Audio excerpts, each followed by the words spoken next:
vais le redire au moins 4 fois, je pense, dans toute la review. Parasite qui s'est terminé en 8 volumes récemment chez Glénat, qui nous a proposé une superbe et magnifique version, j'ai les petits tomes avec moi, une magnifique version originale, c'est l'édition originale, ils l'appellent comme ça, hein, c'est un format qui reprennent beaucoup en ce moment chez Glénat. Et je trouve vraiment le travail sur les jaquettes et tout, enfin, c'est vraiment magnifique, avec ce vernis sélectif pardon, justement sur le nom de la série, Parasite en japonais, Kiseiju, de souvenir, hein, je me semble que ça se prononce comme ça. Oui, tout à fait, tout à fait. Voilà, je suis trop forte en kanji, parce qu'en fait, ça c'est le sei de vivre, c'est de l'être vivant, vous voyez. Ça c'est le ju de kaiju. Ça aide hein, de connaître certains termes, mais ça c'est qui, voilà. C'est les petits tips. Y a mon frère qui parle de Reversi. Reversi, j'en parle après. Mais c'est bien, il y a quelqu'un qui l'a lu. On va pouvoir faire des comparaisons. Parasite, mais de quoi est-ce que ça parle donc si vous ne connaissez pas? Je vous en veux un petit peu. Parce que c'est vraiment une incroyable série qui n'est pas du tout récente. C'est un titre qui date plutôt, on va dire, de la 89. fin des années 80. Ah ouais, d'accord. Non, elle a commencé en 89, c'est ça que tu veux dire. Donc elle a vraiment vécu sur les années 90. Après, elle a fait 10 volumes, donc elle a dû durer de mémoire, je crois qu'elle avait duré moins de 2 ans de publication, quelque chose comme ça. Attends, seulement? C'est 10 volumes en même temps. Mais seulement 2 ans de publication? Peut-être 3, je sais plus, je vais retrouver ça, mais ça n'a pas duré très longtemps non plus, hein, Parasite, il y a que 10 volumes encore une fois. Oui, mais dans ma tête, c'était vraiment une publication hebdomadaire pour lui? Il me semble, attends. En fait, je pensais que ça s'était étalé un peu plus parce qu'en fait, je me suis pas pourquoi, je me suis juste imaginé. Wikipédia dit de 88 à 94 quand même. Un 5 petit peu ans, plus. 6 ans. D'accord. Merci beaucoup. D'ailleurs, sur le chat aussi, on nous l'avait dit. Voilà, ça avait mis un peu plus de temps que 2 ans. Enfin, ça me perturbait. J'étais là, 2 ans, c'est pas beaucoup. Mais bref, quoi qu'il en soit, donc c'est un titre qui est donc plutôt sur le début des années 90. Hein, j'allais dire plutôt vers la fin des années 90, mais soit. Et donc, c'est pas du tout notre génération actuelle. C'est un titre qui, pour le coup, est assez fascinant parce que regardez-moi ce graphisme. Je trouve qu'en fait, il n'est pas si daté. Visuellement, j'avais pas du tout l'impression, pour moi qui découvrais Parasite, je connaissais de nom, mais j'avais jamais sauté le pas de ma vie, j'avais jamais lu Parasite, et du coup, j'ai profité de cette réédition de la part de Glénat pour me dire, allez, c'est le moment, je saute le pas. Il faut savoir que l'édition, la toute première, était donc en 10 volumes. Voilà, d'ailleurs, Madin qui poste le lien. Et du coup, cette nouvelle édition, qui est l'édition originale, ne se compose que de 8 volumes. Donc, ils ont un petit peu réorganisé, effectivement, au niveau des pages. Et en fait, vraiment, je me suis juste retrouvée incroyablement fascinée par ce titre dans son intégralité parce que, ok, d'accord, il y a des trucs un peu gore, hein, on va pas se mentir, des bestioles voilà, qui peuvent prendre toutes sortes de formes et dévorer des gens. Il faut s'attendre à avoir du cadavre en 1000 morceaux de tous les côtés. Mais du coup, c'est un des trucs qui, moi, m'avait empêché un petit peu de sauter le pas. Mais quoi qu'il en soit, là, je l'ai fait et en fait, je ne m'attendais pas du tout à ça. J'avoue que, sans connaître, je pensais plus qu'on était sur un titre qui allait juste être gore et point à la ligne. Mais en fait, c'est vraiment littéralement une ode à la vie. C'est une réflexion extrêmement intéressante sur l'humanité, sur finalement l'évolution tout simplement d'ailleurs de l'humain dans notre monde, puisque ça va traiter de ces petites créatures qui ressemblent à des espèces de petits vers de terre et qui s'introduisent dans l'oreille des gens, enfin dans le corps des gens en tout cas, et ils vont les parasiter. Hein, c'est le concept même de parasite. Alors justement, Thunder tout à l'heure me disait Jagan, oui effectivement, on ne peut que faire des connexions, puisque Jagan, c'est pareil, c'est un concept où les humains sont parasités. Enfin, moi je reste persuadé que Jagan, son influence principale, c'est une relecture de Parasite. Je sais pas, faudrait que je regarde s'il y a des interviews de l'auteur de Jagan. Dans le tome 1, il en parle. Il dit que c'est son influence principale ou c'est une relecture? Le perso principal parle de Parasite. Oui, mais donc oui, je pense que c'est assumé, mais je pense que c'est vraiment une relecture, moi je me dis dans. Une espèce de réinterprétation de l'œuvre. Ah ouais. Moi je pense, hein, c'est ma théorie, c'est que Jagan, c'est vraiment une réinterprétation de Parasite, parce que c'est le même concept de base. Le postulat de départ est très similaire. Le postulat de départ est très similaire. On rappelle d'ailleurs que du coup le scénariste de Jagan, puisque c'est pas il y a un dessinateur et un scénariste, le scénariste de Jagan, c'est le même que Blue Lock. Hein. Tout à fait. Je le reprécise pour essayer de refaire des connexions partout pour que vous vous disiez ah oui d'accord effectivement. Peut-être après tout, j'ai pas l'information qui confirme que l'auteur en tout cas a voulu. Je te dis faire c'est ça, vraiment mais... ma théorie, c'est ma théorie à moi. Hein. Ça c'est vraiment ma vision perso du truc. Je sais effectivement ton frère dit que c'est une référence à. Il dit qu'il y a une. Qu'il y a carrément Jagan, oui, mais le héros le dit. Dans le tome 1, il dit clairement qu'il y a une inspiration à Parasite. Mais l'auteur le dit à la fin en petit message et tout. Dans tous les cas, moi, ma théorie, c'est pas que c'est inspiré, c'est-à-dire que c'est clairement inspiré. Moi, ma théorie, c'est que c'est une relecture vraiment. C'est qu'il le dit pas, quoi. Oui, inspiré, c'est sûr. Enfin, le postulat de départ est identique, donc c'est pas possible que. Oups, c'est une erreur, j'ai pas fait exprès. On peut pas. C'est pas possible. Oui, c'est bien ça. Non, mais voilà. Mon frère, il dit la même chose que moi. C'est que le personnage, il parle de parasite parce que littéralement, tu vois, il dit oh là là, mais attends, c'est quoi ce délire? Qu'est-ce qui m'arrive? Je suis dans Parasite. Et je trouve ça très cool, tu vois, qu'il y ait des petits clins d'œil comme ça. Mais alors, c'est pas juste ça. Hein, on n'est pas juste sur ok, il y a des personnes qui sont infectées et qui deviennent donc des gens parasités. Il n'y a pas que ça. Ah, attendez, mince, je suis plus sur ma petite fenêtre, du coup je ne peux plus passer à la slide suivante. Là voilà, je vous parlais un petit peu des combats, ça tranche, tout ça. On y est, hein, on y est littéralement.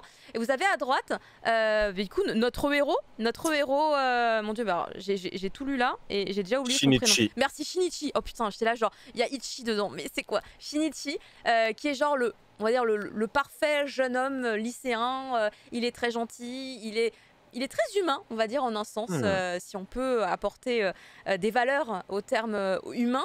C'est vraiment on va dire le personnage le plus basique au départ et qui va énormément changer du fait de l'expérience. Vous le voyez en fait au niveau de la cover du tome 1. Il va se retrouver parasité par une de ces bestioles qui va s'introduire spécifiquement au niveau de sa main. Et il va réussir à stopper l'évolution de la bestiole, d'une certaine façon en tout cas. Et du coup, il n'y a que son bras qui va être parasité par la créature qu'il va nommer plus tard Migi. Migi qui veut dire droite, et comme par hasard, voilà, c'est pas un hasard en fait, c'est sa main droite. Et donc en fait ils vont se retrouver à cohabiter tous les deux comme ça dans le même corps, et Migi en fait va nous expliquer un petit peu, pas exactement qui il est, mais comment lui et ses congénères en fait conçoivent finalement leur propre existence.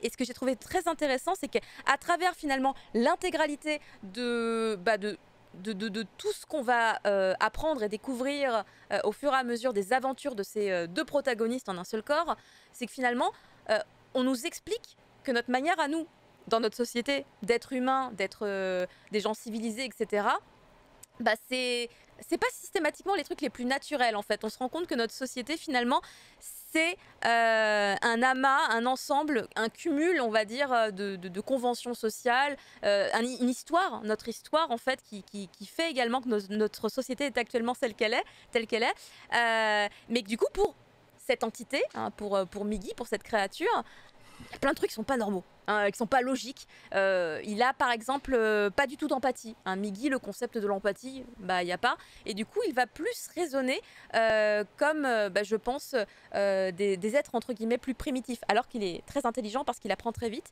Mais du coup, son premier réflexe, ça va être de parler par exemple de survie.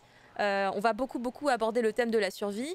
Pour lui d'ailleurs, pour Migi, c'est finalement pas du tout un problème de se dire qu'il va aller tuer d'autres êtres qui sont également parasités, hein, qui sont des hôtes avec d'autres créatures, parce qu'au contraire, c'est moi ou c'est lui. Donc le rapport à la vie finalement est très différent.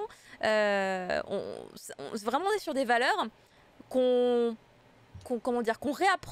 réapprend d'une autre façon. Et c'est très anthropologique, hein.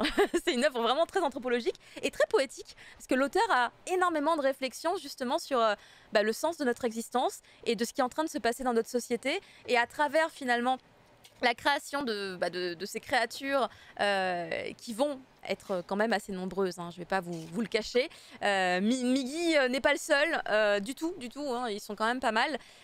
On va se rendre compte que ça va apporter plein de réflexions sur des choses qui ne sont déjà pas logiques actuellement dans notre société.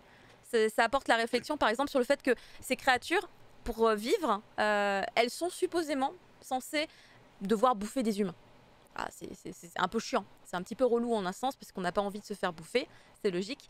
Mais du coup, nous, entre humains, on se bouffe pas, par exemple. Mais eux, c'est pas tout à fait des humains. Et du coup, le fait de manger des humains, pour eux, c'est normal. Et là, on nous fait un parallèle avec le fait que nous, par exemple, qui sommes des humains, bah, on consomme des animaux, donc des êtres vivants. Et du coup, là, tu te dis, bah ok, cette créature, elle me confronte face à un truc. Ok, je vois le rapport et je vois le questionnement.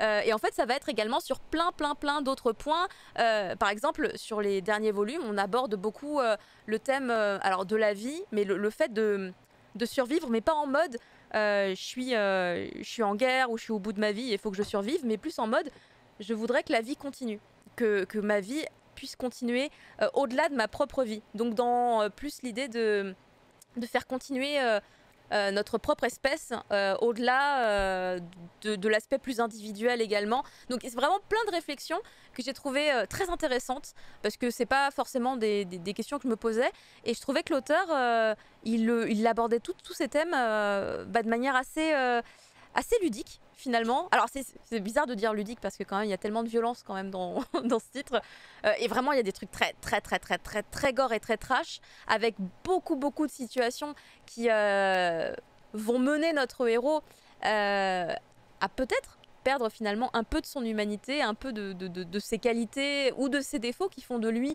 ce qu'on appelle aujourd'hui un être humain et en fait il va passer par énormément de phases. J'ai vraiment trouvé c'est une œuvre qui se dévore littéralement et vraiment je vous le redis, c'est fascinant parce que à aucun moment tu te dis ah putain mais ce titre il est vieux. Non, il y a aucun moment t'as un soupçon de réflexion qui s'apparente à ça parce que le titre je trouve qu'il a pas vieilli en dehors effectivement du fait que voilà les téléphones portables ça n'existe pas, on a bien compris que d'un point de vue historique on n'est pas dans les années 2000 hein, très clairement ça se ressent hein, dans tout plein de trucs, les coiffures un peu des personnages, l'utilisation de tel ou tel appareil etc. On se repère un peu dans la temporalité par rapport à ça, mais en dehors de ça le trait, le rythme, le dessin, le dynamisme, tout. Il n'y a rien qui ne va pas. Je trouve tout est encore actuellement très beau et très facile à lire, vraiment quand on est adulte hein, quand même, je pense, ou adolescent et qu'on n'a pas du mal, vous voyez, sur les Moi, trucs vraiment gore. Je devais avoir 13 ans quand je l'ai lu, je crois, la première fois. Ouais, peut-être. Ouais. Et tu dis pas que c'était trop tôt, ça va? Pour toi, ça allait? Non, moi c'était une claque, mais comme je me suis pris plein de claques à cette époque-là avec Akira ou quoi, donc non. En vrai, j'ai lu ça, je me suis dit ouais d'accord, ok. Là je touche à quelque chose, je comprenais pas tout, mais la force du titre, c'est comme ça raconte quand même une histoire et que c'est pas juste un simple traité philosophique. Moi je suis d'accord avec toi, hein, c'est vraiment ces réflexions-là qui sont le fond du récit, mais comme il y a toute la traque de Migi et Shinichi par les autres parasités, comme il y a les différentes étapes, on va dire, de Shinichi qui va évoluer, sans trop rentrer dans les détails, mais qui va en tout cas avoir des étapes d'évolution mentale et qui vont peut-être, à un moment, par exemple, je sais que je me suis dit dans le récit que Migi devenait limite plus gentil ou plus humain que Shinichi par moment, en fait, dans le récit, tellement Shinichi pouvait devenir dur ou blessant. Donc c'est ça qui était intéressant. Oui, de se dire qu'en fait, ce qui était intéressant et ce que j'ai compris avec les réflexions d'autres certains personnages un peu clés, c'est que autant Shinichi évoluait par rapport à Migi, mais que Migi évoluait également lui aussi, exactement, mais par rapport à Shinichi. Et du coup, à un moment, il y a des moments, effectivement, mais c'est dans des moments bien plus loin, où finalement, on se dit, c'est marrant parce que cette réflexion aurait peut-être plutôt dû venir de l'autre. Comment est-ce que c'est possible mais du coup, la force du truc, pour moi, elle est que dans le récit, les parasites, ils mangent la tête des gens. Donc en fait, le parasite, c'est juste la tête. À un moment, je crois que c'est dans le premier volume, il y a une radio qui est faite d'un corps et on montre qu'à partir de la base du cou d'un parasité, il n'y a plus d'os. Parce que c'est juste le parasite qui est donc cette forme... C'est dans le dernier tome. C'est vrai? C'est un dernier tome qui a ça? Mais en tout cas, c'est expliqué avant, dans tous les cas, qu'ils ont plus de tête que... en tout cas, dans regardez les premières pages du manga, c'est ça. Ouais, voilà. Hein, ils s'introduisent principalement dans la tête, et après, c'est la tête qui... voilà. C'est d'ailleurs pour ça que Migi est raté. Un raté voilà, et du coup, Migi... il est que dans la main. Si on devait le comparer à notre société, notre société, au monde humain, mais dans les vieilles sociétés, il pourrait ressembler par exemple chez les Spartiates à tous les handicapés moteurs, à tous les gens difformes, les bossus, enfin ceux qui n'étaient pas considérés comme des hommes. Et du coup, dans le règne animal des parasites, il doit disparaître et Migi n'a pas envie. Et du coup, la force de Migi et de Shinichi, c'est que comme ils peuvent se parler l'un l'autre, ils échangent, et en fait, c'est leur différence qui va faire leur force en fait à ces deux personnages-là, alors que les autres parasites, ils comprennent pas le monde humain, et il y en a qui essayent de le comprendre petit à petit, Oui. comme tu le dis. Mm. Je pense entre autres à un personnage féminin. Voilà. Voilà. C'est un Je personnage rentrerai féminin pas. Je pense que ce personnage a dû te marquer, toi, à mon beaucoup, avis. énormément. Ouais, ça m'étonne pas. Il y a un personnage féminin, effectivement, qui est un élément. Voilà, j'en parlais tout à l'heure quand je parlais de personnages clés. Je pensais entre autres vraiment beaucoup à ce Oui. personnage-là, parce que ça va être un personnage un peu fil rouge qu'on va retrouver beaucoup dans l'œuvre, et qui est un personnage qui lui-même va être amené à beaucoup changer, parce que sa curiosité va l'amener vers des réflexions, vers des recherches qui vont du coup lui ouvrir un peu son esprit, pas comme d'autres qui sont un peu plus fermés. Mais finalement, c'est un beau parallèle avec notre propre société aujourd'hui, où y a des gens qui sont pareil, très fermés, ils disent, les gens un peu plus conservateurs, on va dire, et ceux qui sont plus curieux, qui ont envie d'aller plus loin, qui ont envie de trouver des solutions. Donc c'était comment une manière d'expliquer ce qu'on est en train de vivre actuellement, mais en se servant finalement d'une histoire totalement fantastique, avec des trucs un peu plus extrêmes. Bon, parce que Pas actuellement, hein, en permanence, enfin de manière constante, ce qu'on vit. C'est cette différence entre les personnages et comment on se voit les uns les autres, c'est perpétuel, c'est pas oui, non, actuellement. mais je parlais pas de la Je peux violence. dire que c'est actuellement plus violent à cause des réseaux sociaux, par exemple, mais ça a toujours existé. Putain, et t'imagines Parasite avec Twitter Bah, c'est ça, c'est exactement ça. Parce que Parasite, avec le repérage GPS dans les téléphones. ce que te raconte Parasite, c'est l'empathie, en fait, et la Beaucoup. façon d'essayer de voir comment sont les autres et comment pensent les autres. Et l'empathie, c'est ce qui disparaît complètement des réseaux sociaux, en fait. Mm. Donc, si tu veux faire un parallèle aujourd'hui avec les réseaux sociaux et la manière Ça nous dont rend on est moins humains. différent Non, et c'est vrai. dont on ne se comprend pas et tout ça, c'est ça. C'est la même histoire. Totalement. Du coup, je vais finir cette review en vous parlant rapidement de ce titre qui est sorti, qui est une espèce de spin-off, on va dire. Mais, alors attention...